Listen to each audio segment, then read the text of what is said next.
নমস্কার বন্ধুরা, বাড়ি কনস্ট্রাকশন অ্যান্ড কনসালটেন্সি ইউটিউব চ্যানেলের পক্ষ থেকে আবার একটি নতুন ভিডিও নিয়ে আসলাম আপনাদের মাঝে। আজকের ভিডিওতে কথা বলবো বন্ধুরা যে একটি বিল্ডিংয়ের লোড কীভাবে বের করবে বা একটি বাড়ির লোড কীভাবে বের করবে। যারা ইঞ্জিনিয়ারিং প্র্যাকটিস করছো বা নতুন বাড়ি তৈরি করছো, মূলত তাদের জন্য আজকের এই ভিডিওটি। সর্বশেষে আমার এক সাবস্ক্রাইবার আমাকে এই প্রশ্নটি করে যে বিল্ডিংয়ের লোড কীভাবে হিসাব করে বের করতে হয়, তার উপরে একটি ভিডিও বানাবেন স্যার। অসংখ্য ধন্যবাদ। প্রশ্নটি করেছেন বাপি হালদার, বাংলাদেশ থেকে। এখন কথা হচ্ছে যে একটি বাড়ির লোড কীভাবে বের করব। দেখুন, বাড়ির লোড বের করতে হলে বিভিন্ন বিষয় মাথায় রাখতে হয়। There are various thing to keep in mind. Example, dead load, live load. এবার কথা হচ্ছে যে ডেড লোড কি, লাইফ লোড কি। পাতি বাংলা ভাষায় বলবো বন্ধুরা, ডেড লোড হচ্ছে যে সকল লোড স্থায়ীভাবে রয়েছে, যেমন স্ল্যাব, কলাম, বিম, এদের যে নিজস্ব লোড আছে, এগুলো হচ্ছে ডেড লোড। আর লাইভ লোড হচ্ছে যে সকল লোড অস্থায়ী, যেমন টেবিল, চেয়ার, ফার্নিচার সেট, মানুষ ইত্যাদি, এগুলো হচ্ছে লাইভ লোড।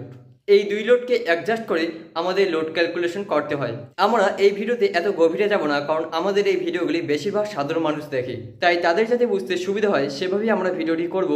তো চলুন মূল বিষয়ে ফিরে যাই। বন্ধুরা, আপনাদের বোঝানোর জন্য আমরা একটি এখানে বিল্ডিংয়ের 2D প্ল্যান করে নিয়েছি, যাতে আপনাদের বুঝতে সুবিধা হয়।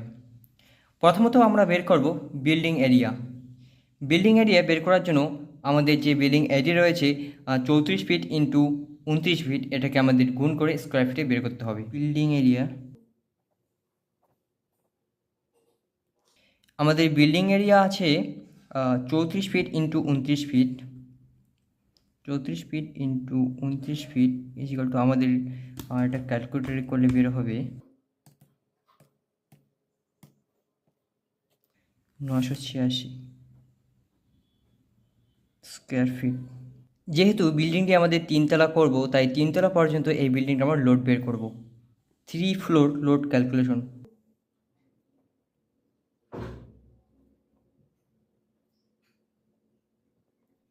থ্রি ইন্টু আমাদের যে বিল্ডিং এরিয়া আসলো, এটার সাথে আমরা গুণ করব 986। 2958 আমাদের স্কোয়ার ফিট। এখন আমরা দেখব হাই লোড বা অতিরিক্ত লোড ধরবো আমরা পার স্কোয়ার ফিটে। হাই লোড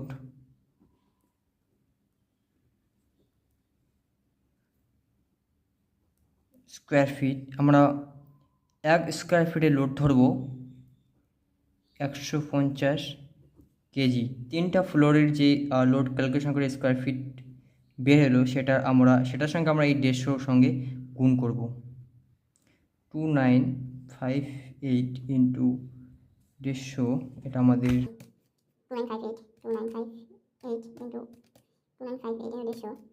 4437 আমাদের কেজিতে আসলো। টোটাল যে লোড আসলো সেটা হচ্ছে এই যে এটা।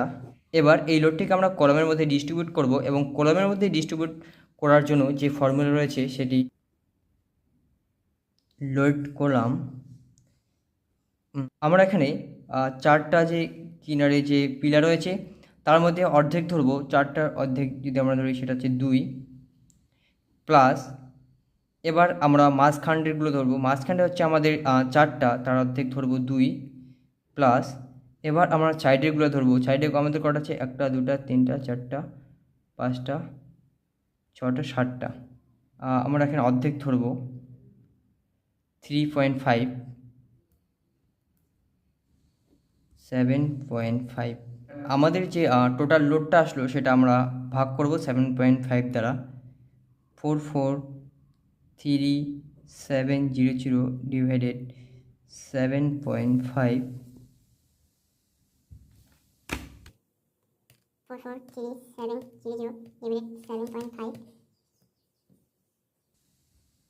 59,160 কেজি।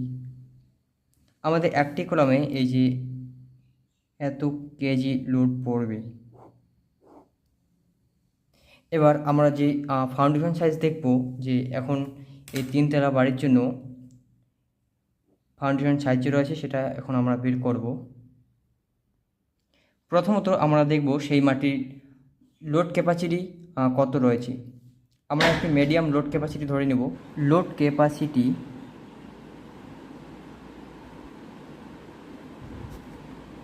ইন মিডিয়াম সেল আমরা 20,000 ধরব, 20,000 কেজি পার স্কোয়ার ফিট। আমরা মিডিয়াম মাটির জন্য 20,000 ধরলাম পার স্কোয়ার ফিটে লোড ক্যারিং ক্যাপাসিটি। এটাকে সয়েল টেস্ট করে বের করতে হয়। তো আমরা যেহেতু একটি ভিডিও বানাচ্ছি তাই এখানে আমরা একটি মিডিয়াম সয়েলের লোড ক্যাপাসিটি ধরলাম 20,000 কেজি পার স্কোয়ার ফিট। এবার আমরা ফাউন্ডেশন সাইজ বের করব।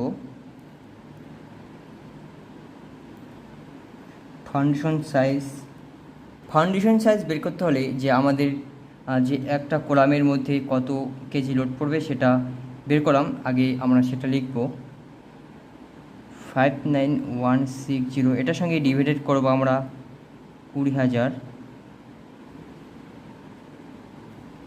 59160 ডিভাইডেড 20,000,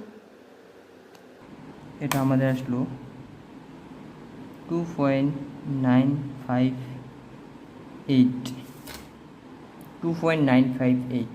এবার এটাকে আমরা রুট ওভার করব। 2.958 রুট ওভার করলে আমাদের এটা আসবে রুট ওভার 2.958, এটা আমাদের আসলো 1.719। এটা আমাদের মিটারে আসবে। আমরা জানি 1 মিটার সমান সমান 3.28 ফিট। এবার এটার সঙ্গে আমরা 1.719 এটার সঙ্গে আমরা গুণ করব 3.28, 1.719 ইন্টু 3.28, এটা আমাদের আসলো 5.638 ফিট। আপনারা দেখতে পেলেন বন্ধুরা যে আমাদের ফাউন্ডেশন সাইজটি হবে সেটা হচ্ছে আমরা এখানে 6 ফিট ধরবো। 5.638 আমরা কম ধরবো না, এর থেকে বেশি ধরবো। আমরা 5.5 ধরবো না, এখানে আমরা 6 ফিট ধরবো। তাহলে আমাদের এই 3তলা বাড়িটির জন্য যে ফাউন্ডেশন সাইজ হবে সেটি হচ্ছে 6 ফিট বাই 6 ফিট। এদিকে আমরা 6 ফিট নিলাম